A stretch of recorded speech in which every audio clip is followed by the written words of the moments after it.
Hello friend, इथे आपण gas चालू केलेला आहे. त्याच्यावर ठेवलेलं आहे पातेलं.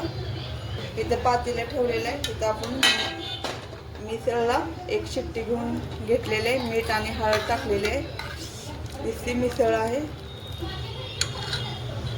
मिसळला लागणारं साहित्य बघा. इथं घेतलेले खोबरं, इथं घेतलेले टमॅटो, इथं अद्रक, लसूण, इथं कोथिंबीर, कांदा आणि तीळ घेतलेला आहे. हे आता आपण मिक्सरच्या साहाय्याने बारीक करूया. सगळं वाटण भाजलेलं आहे छान असं. जेवढं लागतं तेवढं आपण ऐकायला तेल टाकून घेऊया. तेल गरम होतंय. आपलं वाटण पण तयार झालेलं आहे. पाहून घ्या. सुरुवातीला आपण जिरं टाकून घेऊया. वाटण तयार केलेलं टाकून घेऊया तेलामध्ये. वाटण सगळं टाकून घेतलेलं एकजीव करूया. वाटण जरा तेल सुटून भाजून घेऊया आपण. तेल सुटल्यावर मसाले टाकूया. परत एकदा ढवळून घेऊया आपण वाटणाला. शक्यतो लागणार नाही. पातेलं जरा पातळ आहे, त्यासाठी हलवून घ्यायला लागतं सारखं सारखं. उडतंय म्हणून झाकण ठेवलेलं आहे. छान असं शिजत आहे आपलं वाटण. पाहून घ्या. वाटणाला छान असं तेल सुटलेलं आहे. मी आता हळद टाकलेली आहे सुरुवातीला.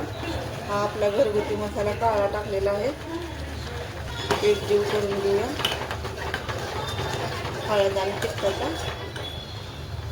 आता मीठ टाकूया. थोडंसं टाकलेलं शिजवताना बेताच टाकायचं. एकजीव करूया सगळ्या मटेरियलचा.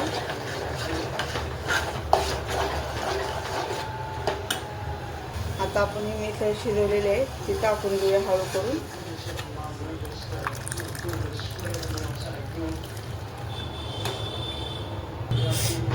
आता एकजीव करूया. आता उकळी आलेली आहे भाजीला आपल्या. छान असा कट पण यायला लागलेला आहे हळूहळू. पाहून घ्या. ह्या पद्धतीची भाजी झालेली आहे भाकरीसोबत आणि चपातीसोबत खाण्यासाठी. हे सगळं शिजवून घेतलेलं आहे. लई उकळायची गरज नाही. झटपट भाजी होती. आता थोडीशी हिरवी कोथिंबीर टाकूया भाजीवर. ह्या पद्धतीची आपली मिसळची भाजी झालेली आहे. म्हणजे पूर्ण कडधान्य टाकून केलेली हरभरा वाटाणा. कसा वाटला नक्की व्हिडिओ सांगा. आवडला तर लाईक करा, शेअर करा आणि कमेंट करा. धन्यवाद.